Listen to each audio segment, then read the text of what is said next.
Hi and welcome back to the channel. This is the Rugged Guide.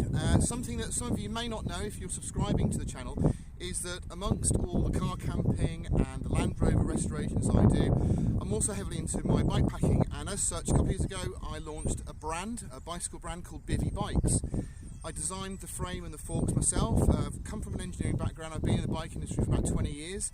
So I based the geometry on this bike around a 90s hardtail mountain bike. Now, I won't go too much in depth into the bike itself today. Needless to say, it's all about bike packing. So the idea behind this bike is you take it anywhere around the world, you've got your tent or your bivvy, whatever you want, all your gear's on board, you're self-sufficient, and off you go. So today's video is just a quick one because about this summer we were playing around with some ideas, some concepts for a bike bivvy that would use the bike as an actual support frame for your shelter. And I've had a lot of people wanting to know how we did it and sort of some of the ideas behind it. Now it's still in production. We're actually coming up with a couple of bespoke parts that you'll be able to use on any bike, which will make it a lot easier. But for now, check out this video. I'm going to show you the concept behind the bivvy, and it's something you guys can do on your existing setup today, and I hope you like it. So let's get going. So the first thing we're going to start with is the actual kit itself. Now on the front here I've got a bike bag. Now this is a handlebar bag made by Toe Peak. It's a really nice bit of kit, and essentially what it is just a holder for a dry sack. Now you can put whatever you want in this kit. For me, I've got everything in here I need, including sleeping bag, my bivvy bag for my sleeping bag, my tarp, my support rods, my guides, everything I need. So everything's in here, and it's not that heavy. We'll get some weights a bit later on in the year when we've got everything done, but this is what we're going to build up. Okay, so I've got my bike at the angle I want, so we're looking at probably about 55 degrees on there, but I think that's going to be okay. And you'll notice there also that I've got the sticks wedged in, so the handlebars can't turn, the bike's completely stable.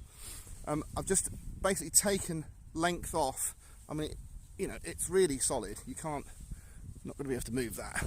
That's solid. Now, a little trick I've used as well, rather than put the hydraulic brake on the whole night, I've actually just zip tied just on here across to the wheel. And the point of doing that is so the bike doesn't move forward and backwards too much, because you don't want that sort of movement on there. So there's the bike in position.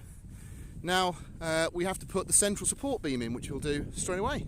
We've actually run the tent pole through the hole in the chainring, run it into the ground there. And the point of that is just to keep it sort of contained. Now you could do that any way you wanted. You could zip tie it, you could strap it on, you could thread it through something else on your bike, even through your pedals. But for me, that works really well. And then we go over the top, all the way down here, and we're clipped in, you can just see here, using one of these little pins that goes into the actual beam itself. Now it's bouncy at the moment, so we just need to use tent peg to get that fixed down. So the thing I like about the DD hammer, because it's got all these really nice reinforced fixing points to go all around, but also it's got a central point as well that we can thread through here. So I'm going to throw it over the top now, and you'll see exactly what I mean with the shelter.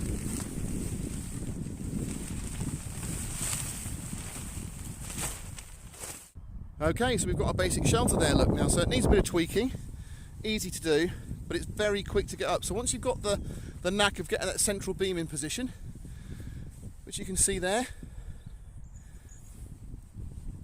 you've got the rest of the tarp, and it's only a 3 metre by 3 metre, plenty of tie down points, everything's covered.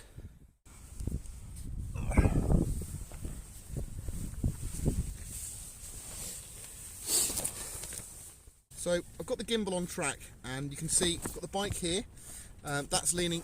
There's nothing really for me to catch my head on, just got the pedal, and obviously I'm going to put something on there just to make sure I don't catch it in the middle of the night.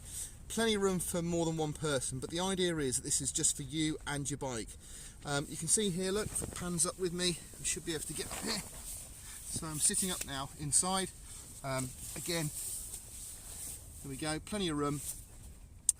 If you're going to be sort of sitting inside this space rather than just sleeping, but if you're just going to put your head down, literally build it up, throw your sleeping bag in your bivvy bag, your waterproof bivvy bag, lay it on the ground, and you're sorted. Just get a good night's sleep. You know you're not going to get wet. It might get a bit drafty, but hey, you can't have it all. As I was saying before, this isn't a definitive video. The idea was that I wanted to share my concept with you that I've based the production version on. So this whole kit will be available dedicated for bike bivvying and bike packing pretty soon, with dedicated poles that are a lot smaller, more compact, easy to carry on any bike.